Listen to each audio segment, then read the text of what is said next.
آپ نے دنیا کی مختصر ترین خوفناک کہانی ضرور سنی ہوگی۔ اگر نہیں سنی تو گوگل پر سرچ کر سکتے ہیں کہ دنیا کی سب سے چھوٹی ہارر اسٹوری کون سی ہے۔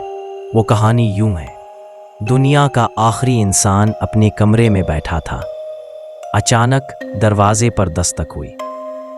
بس یہی پوری کہانی ہے، اتنی مختصر مگر اتنی خوفناک کہ سوچ کر ہی روح کانپ جاتی ہے۔ لیکن سچ تیرا کے ناظرین، آج ہم آپ کو اسی دستک کے بعد کی کہانی سنانے جا رہے ہیں۔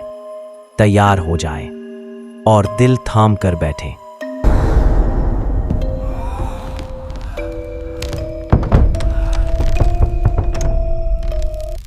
کبھی یہ دنیا شور سے بھری تھی، گلیوں میں بچوں کی ہنسی گونجتی تھی، بازاروں میں ہجوم ہوتا تھا، گاڑیوں کے ہارن ایک نہ ختم ہونے والا شور پیدا کرتے تھے۔ مگر اب سب کچھ ختم ہو چکا تھا، دنیا اجڑ چکی تھی۔ اب نہ شور تھا، نہ ہجوم، نہ کاروں کا ہارن، بس خالی عمارتیں، سڑکوں پر بکھری ہڈیاں اور ہوا کے ساتھ اڑتی دھول باقی رہ گئی تھی۔ ریحان شاید اس تباہ شدہ دنیا کا آخری انسان تھا۔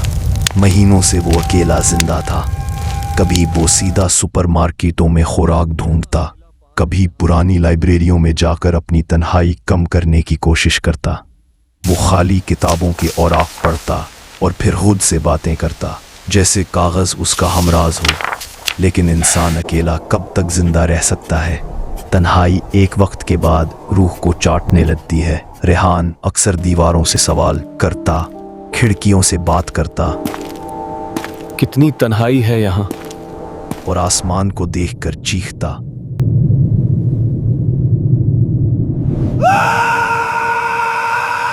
اگر میں ہی آخری انسان ہوں تو پھر جینے کا مطلب کیا ہے؟ شام کا وقت تھا، سورج کھندرات کے پیچھے ڈوب رہا تھا۔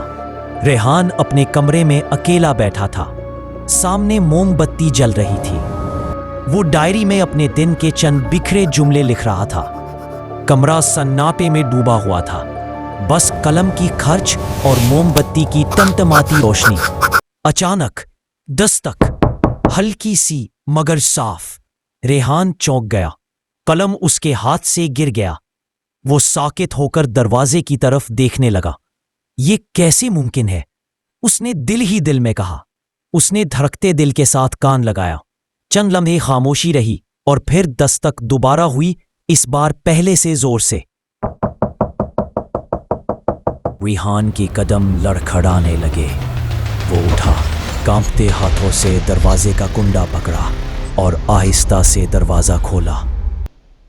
باہر کچھ نہیں تھا۔ یہاں تو کوئی نہیں ہے، تو دستک کس نے دی تھی؟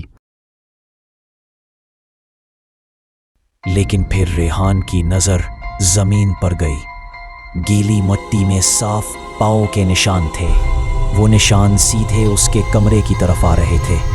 ریحان کی سانسیں رک گئیں۔ اس نے آہستہ سے گردن موڑی اور کمرے کے اندر جھانکا۔ مدھم روشنی میں کمرے کے کونے میں کوئی کھڑا تھا، لمبا قد، پورا جسم سائے میں ڈوبا ہوا۔ چہرہ نظر نہیں آ رہا تھا۔ وہ آہستہ آہستہ آگے بڑھنے لگا۔ ریحان نے خوفزدہ آواز میں کہا، تم کون ہو؟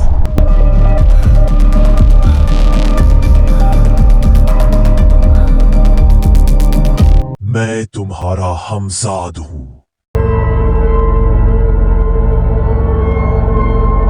سایہ آہستہ آہستہ قریب آیا، اتنا قریب کہ اس کا سیاہ چہرہ روشنی کی جھلک میں ابھرنے لگا۔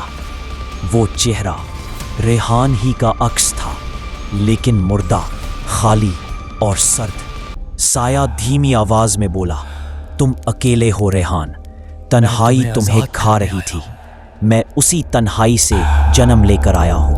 میں تمہیں آزاد کرنے آیا ہوں، میں تمہیں آزاد تاکہ کرنے آیا تمہیں ہوں۔ دوبارہ تنہا نہ ہونا پڑے۔ ریحان کانپتے قدموں سے پیچھے ہٹا، مگر کمرے کی دیواریں اور قریب آ گئیں۔ کھڑکیوں پر اندھیرا دباؤ ڈالنے لگا، جیسے کمرہ قید خانہ بن چکا ہو۔ سایہ مزید قریب آیا، ریحان کے کان میں سرگوشی کی،